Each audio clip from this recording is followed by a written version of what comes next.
दोस्तों नमस्कार, जय श्री कृष्णा, जय श्री राधे। दोस्तों आज हम जानेंगे एक बेहतरीन उपाय के बारे में और इस टॉपिक की मांग बहुत ज़्यादा लोग कर रहे थे कि अगर किसी की शादी में रुकावट आ रही हैं या उम्र ज़्यादा हो जाने के बाद जो परेशानियां आ रही हैं शादी में, उन्हें दूर करने का उपाय जानेंगे। आखिर ये जानेंगे कि जन्म कुंडली में वो योग कैसे होते हैं, वो कौन से ग्रह योग होते हैं जो व्यक्ति की शादी में रुकावट पैदा करते हैं और शादी उनकी लेट होती है।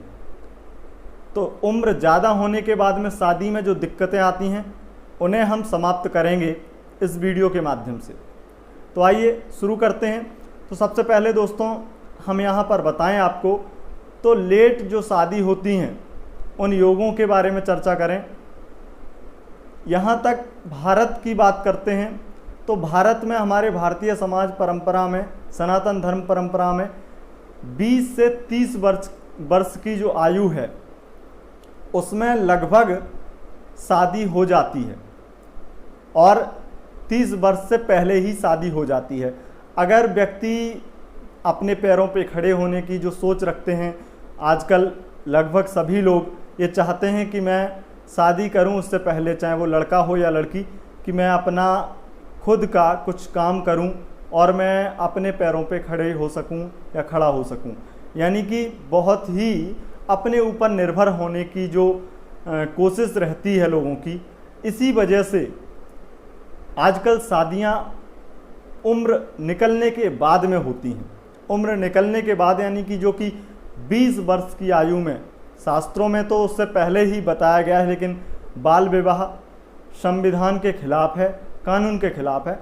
तो यहाँ पर अब भारतीय समाज में 18 वर्ष 21 वर्ष के बाद में ही शादी के लिए रिश्ते आते हैं, शादी के लिए बात करते हैं।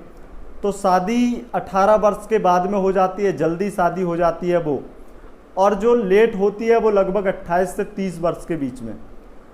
और हम यहाँ पर बात करने वाले हैं उन शादियों की जो शादियाँ लगभग 30 से 35 से 40 या 45 वर्ष के लोग हो गए हैं। कई ऐसी कुंडलियाँ आती हैं हमारे पास में जिनकी आयु ऐसी ही हो गई है लेकिन उनका विवाह नहीं हो पा रहा था।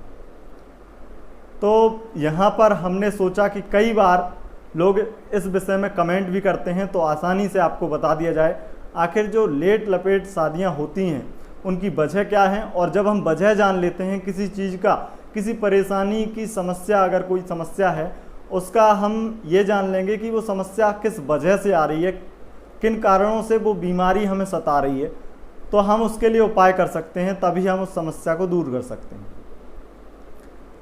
तो इस वर्ष के अगर आप हैं और आपकी शादी, इतनी वर्ष उम्र हो गई है आपकी और शादी नहीं हो पा रही है, तो इसके विषय में आइए बताते हैं आपको। जन्म कुंडली में जब शादी लेट होती है, वो सप्तमेश, अगर आपका सप्तमेश बृहस्पति हो खास करके, और द्वादशस्थ हो जाए और लग्नेश से युक्त हो, तब ऐसी स्थितियां बन जाती हैं जब शादी लेट होती है, और निश्चित ही लेट होती है। यानी कि शादी के रिश्ते आते हैं, योग बनते हैं, लेकिन लड़की रिजेक्ट कर देती है या लड़के रिजेक्ट कर देते हैं, या व्यक्ति स्वयं से शादी नहीं करना चाहता, उसके अंदर ये भावना भर जाती है कि शादी नहीं करनी है और कुछ मुकाम हासिल कर लें उसके बाद ही शादी की जाए। तो ये स्थितियां बन जाती हैं। वही द्वितीय, जो कि पति का भाव कहा गया है, द्वितीय भाव और सप्तम भाव दोनों से ही विवाह का विचार किया जाता है, परंतु यहाँ पर देखा जाए तो सप्तम भाव से ज़्यादा विचार किया जाता है विवाह का।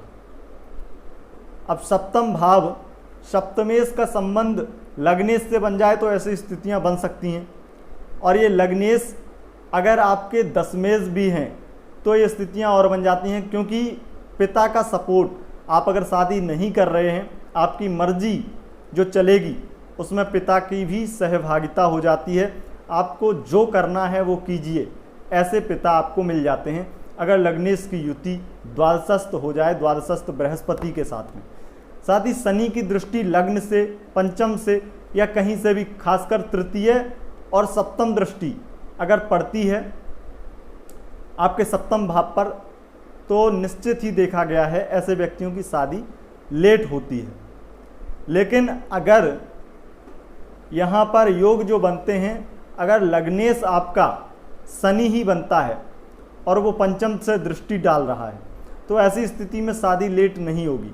अगर व्यक्ति योग बनेंगे शादी के लिए, अगर किसी प्रॉब्लम में, किसी परिस्थितियों में फंसा हुआ है और वो व्यक्ति शादी के लिए मना कर देता है किसी वजह से, तब उसकी लेट होती है। वैसे स्थितियां ज़्यादातर नहीं बनती हैं अगर लग्नेश शनि पंचम से, मान लीजिए तृतीय दृष्टि से देख रहा है सप्तम भाव को, तो स्थितियां नहीं बनती हैं। द्वितीयेश अगर आपके सप्तम भाव में आकर के बैठ जाए, तो ऐसे व्यक्तियों की, और द्वितीय सप्तम भाव में बैठ जाए, साथ ही आपके लग्नेश की युति हो या लग्नेश की दृष्टि हो या पाप ग्रहों की दृष्टि हो, तो ऐसे में व्यक्ति का जो दिमाग होता है वो कई बार शादी आदि में ज़्यादा लगाव नहीं रखता है, तो वो वहाँ पर शादी नहीं करता है।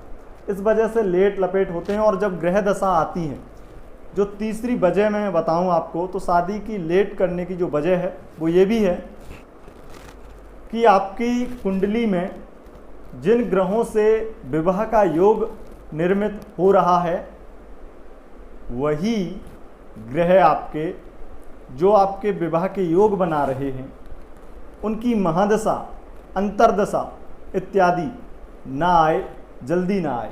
अंतरदशाएं तो आ जाती हैं, पर महादशा महत्वपूर्ण होती है। अगर महादशा आपकी आ जाती है तो विवाह के योग अच्छे बन जाते हैं।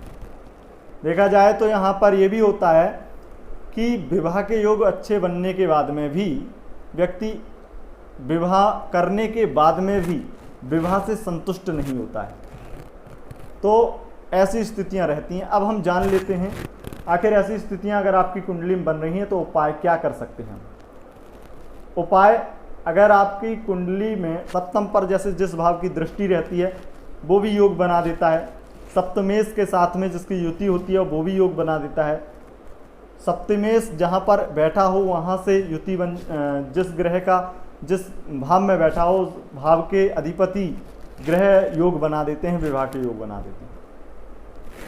तो उन ग्रहों के उपाय करके हम देख सकते हैं कि हमारा विवाह जो, क्योंकि ये उपाय अगर शादी में ज़्यादा इंटरेस्टेड नहीं है व्यक्ति, तो हो सकता है कि वो जातक वो जातिका उपाय ना करे, तो वो उपाय उनके माता पिता को या उनसे ही अगर करवाए जाएं तो अच्छा है। वैसे तो माता पिता को कोई भी कर सकता है, तो उनसे विवाह जल्दी होने की संभावनाएं रहती हैं, क्योंकि वो जो माइंड होता है उनका वो सही हो जाता है। लेकिन ये उपाय जो उन ग्रहों के उपाय हैं वो साधारण उपाय हैं, वो आप जन्म कुंडली विश्लेषण कराते हैं तो आपको बता दिए जाते हैं। लेकिन यहाँ पर जो उपाय बताने वाले हैं हम आपको, ये उपाय उन लोगों के लिए है जिन्हें मनचाहा वर या मनचाही वधू चाहिए। शादी लेट हो रही है, ज़्यादा उम्र हो गई है, पर ऐसी जल्दबाजी में, लापरवाही या इस प्रकार से कहें कि मजबूरी में शादी करना पड़े, और जो मन में विचार थे कि हमारी प्रेमिका, हमारी जीवन साथी, हमारा लाइफ पार्टनर ऐसा हो, इस प्रकार के गुण हो, इस प्रकार का चरित्र हो, और वैसा नहीं मिल पाए, मजबूरी में करना पड़े, तो ऐसे लोगों के लिए उपाय है जिन्हें मजबूरी में शादी करने की ज़रूरत नहीं है। उनकी ज़्यादा उम्र होने के बाद में भी एक अच्छा जीवन साथी मिल सकता है। लेकिन यहाँ पर इसका मतलब ये नहीं है कि आपका मनचाहा कोई भी व्यक्ति है, और मन चाहने से तो किसी को भी चाहने लगता है मन, पर मन आपका किसे चाह रहा है, क्या आप उसके योग्य हैं, ये भी देखना होता है। तो इसलिए आपका मन कहाँ जा रहा है, अपने योग्य देखें, और वहाँ पर अगर आप चाहें तो अपनी बात बना सकते हैं। और वहाँ पर आपके उपाय जो होंगे उन्हें करने के बाद में आप अपने जीवन को सुधार पाएंगे और जल्दी से जल्दी आपका विवाह हो पाएगा। अब उपाय जानते हैं। उपाय में आपको पहले ये देखना है कि जन्म कुंडली में, क्योंकि ये उपाय बहुत ही खास है, तो जन्म कुंडली में आपको ये देखना है कि सप्तमेश आपका कहाँ पर बैठा है। सप्तमेश और सप्तमेश जहाँ पर बैठा है उस भाव की राशि जो है, उस भाव की राशि के अधिपति यानी कि उस भाव के उस स्थान के स्वामी और सप्तमेश और द्वितीयेश, इन तीनों ग्रहों पर पड़ने वाली दृष्टियां अगर पाप ग्रहों की हैं तो उनका आपको उपाय, उनके मंत्रों का जप करके करना चाहिए और होम करवाना चाहिए। पहले अपना स्वयं जप करें या ब्राह्मण के द्वारा करवाएं और उसके बाद में होम हवन करें। इसके बाद में जो उपाय है वो है कि आपका अगर सप्तमेश देवगुरु बृहस्पति होते हैं तो आपको बृहस्पतिवार का व्रत करना चाहिए, ब्राह्मणों की सेवा करनी चाहिए, संतों की सेवा करनी चाहिए, किसी से दीक्षा लेनी चाहिए। गुरु दीक्षा लेने के बाद में उस मंत्र का आप 1.25 लाख जप करना चाहिए आपको, तो आपकी शीघ्र अतिशीघ्र विवाह के योग बन जाते हैं। बड़ी उम्र में भी, ज़्यादा उम्र होने के बाद में भी अगर हम कहें तो अगर आपकी 35, 40 या 45 साल भी हो गई है और शादी के योग नहीं बन रहे हैं तो ऐसी स्थिति में बन जाते हैं। ऐसी स्थिति में क्यों बन जाते हैं? क्योंकि विवाह के योग कारक जो ग्रह माने गए हैं वो देवगुरु बृहस्पति माने गए हैं, और बृहस्पति का जब हम उपाय करेंगे, संतों की कृपा प्राप्त करेंगे तो यहाँ से हमारे विवाह के योग खुलने चालू हो जाएंगे। और जो महादशाएं आपके विवाह में विलंब और आपके विवाह में रुकावटें पैदा कर रही हैं, उन महादशाओं में, उन महादशा जिस ग्रह की महादशा चल रही है उसमें कुछ आपको लाभ मिलेगा और आपका विवाह जल्द से जल्द हो जाएगा। तो ये था उपाय। आशा करते हैं दोस्तों आपको वीडियो तो पसंद आया ही होगा। अगर आया है तो इस वीडियो को लाइक कीजिए और अपने उन दोस्तों के साथ शेयर ज़रूर कीजिए जिन्हें यह समस्या है, जिनकी उम्र ज़्यादा हो गई है परंतु शादी नहीं हो पा रही है। बस इस बात का ध्यान रखिएगा, उपाय संभल के कीजिएगा और सही से कीजिएगा। जन्म कुंडली में ये जो मैंने बातें बताई उन्हें देख करके कीजिएगा, तभी आपको लाभ होगा। तो आशा करते हैं दोस्तों आपने चैनल सब्सक्राइब कर लिया होगा, साथ ही बेल आइकन भी ज़रूर दबाएं जिससे कि आपको आगे की वीडियो आसानी से मिल सके। अगर आप हमें फेसबुक पर फॉलो करना चाहते हैं तो फेसबुक पेज का लिंक डिस्क्रिप्शन में है, वहाँ से आप हमें फेसबुक पर फॉलो कर सकते हैं। और फेसबुक पर आप हमें वीडियोस में कमेंट करके ये बता सकते हैं, क्योंकि ये जो कमेंट है ये हमने फेसबुक से ही लिया है, कि आपकी क्या समस्या है, उसी टॉपिक पर वीडियोस बनाए जाएं और आपकी समस्याओं का समाधान यूट्यूब वीडियोस के माध्यम से किया जाए। बहुत बहुत धन्यवाद दोस्तों, नमस्कार।